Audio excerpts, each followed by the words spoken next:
साहेब तांत्रिक वेतन तांत्रिक वेतन महाराष्ट्र राज्य भूमी अभिलेख कृती समितीचा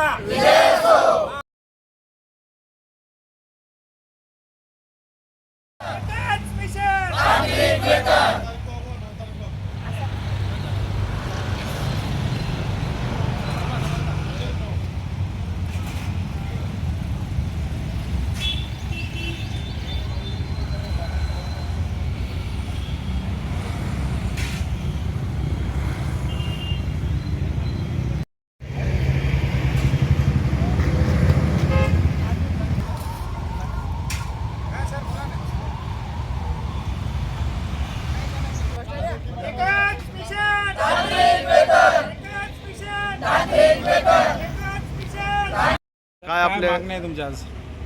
आमची मागणी आहे की भूमी अभिलेखची जी 40 वर्षापासून मागणी आहे तांत्रिक वेतन श्रेणीची, ते अजूनही या सरकारने मान्य केलेली नाही. 40 वर्षापासून आम्ही ह्याच कारणास्तव मानतो आहे की या डिपार्टमेंटला तांत्रिक वेतन श्रेणी मिळालीच पाहिजे, कारण की हे डिपार्टमेंट तांत्रिकदृष्ट्या काम करते. जसे की सार्वजनिक बांधकाम विभाग आहे, नगररचना विभाग आहे, जलसंपदा विभाग आहे. या लोकांचं जे काम आहे हे तांत्रिकदृष्ट्या आहे, पण ह्या लोकांचं काम आमच्यामुळे चालतं आहे. जसे भूसंपादन असो, हे असो, सगळ्या गोष्टी आम्ही जे रिपोर्ट देतो आहे या बेसिसवर हे लोक पुढं काम करतात. म्हणून आमचं काम तांत्रिक, पण ह्या लोकांना आम्ही जे रिपोर्ट देतो आहे आणि आम्ही देतो आहे ते तांत्रिकचं काम देतो, पण आम्हाला पण आमचं जे डिपार्टमेंट हे अतांत्रिक म्हणून आज घोषित करण्यात आलं. तर ह्यासाठीच आमचा लढा आहे. मागील 40 वर्षापासून आम्ही हे भांडतो आहे.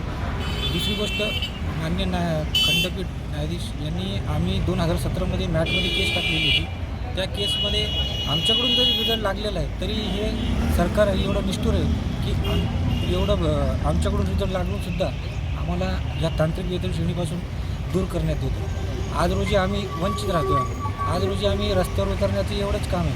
आज आम्ही जे महाराष्ट्रभरचे जे संपूर्ण महाराष्ट्रात जे काही आमची भूमी अभिलेखची संपूर्ण संघटना आहेत, हे सगळे लोक एकत्र येऊन महाराष्ट्र राज्य कृती समितीची स्थापना झाली. या कृती समितीचं एजेंडा एवढंच आहे की जे महाराष्ट्र राज्याचे प्रत्येक भूमी अभिलेखचे जे कर्मचारी आज त्रासात आहेत, प्रत्येक फील्डवर जाऊन तो मोजणी करतो आहे. शेतकऱ्यांचे भांडण आम्ही सॉल्व करतो आहे. या सगळ्या गोष्टी अर्धन्यायिक काम करतो आहे. जे काही आज जर तुम्ही बघितलं की पूर्ण न्यायालयात जे आहे जास्तीत जास्त पेंडिंग केसेस हे भूमीच्या संदर्भात आहे, जमिनीच्या संदर्भात. एवढं न्यायिक काम आमचं भूमापक हे जागेवर जाऊन करतो आहे. तरीसुद्धा आम्ही तरीसुद्धा हे सरकार निष्ठुर एवढं आहे की हे आम्हाला आमचे बाबीत विचार करत नाही आहे. आमचं एवढंच म्हणणं आहे की जे खंडपीठाने जे आमच्याकडून रिझल्ट दिलेले मान्य न्यायाधीश खंडपीठ मॅटने, त्यांनी याबाबत जागृत आहे.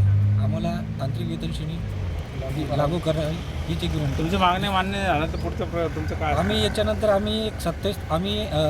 कृती समितीने 3 टप्प्यात हे आंदोलन चालू केलं होतं.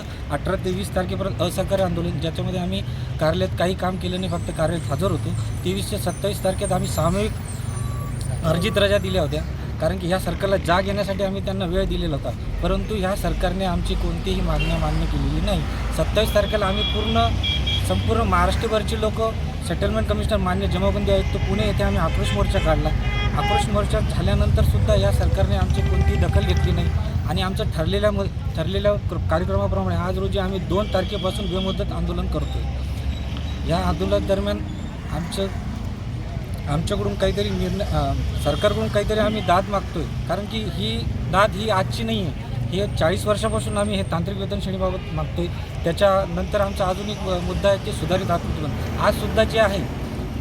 आजसुद्धा या आस्थापना जी आहे भूमी अभिलेखची 1991चीच आहे, कारण की आज पूर्ण म्हणजे जिल्हा वाढतो आहे, तालुका वाढतो आहे आणि लोकांचं पण जनसंख्यासुद्धा वाढलेली आहे, कामसुद्धा भरपूर प्रमाणात वाढलेलं आहे. तरीसुद्धा आस्थापना ही जुनीच आहे.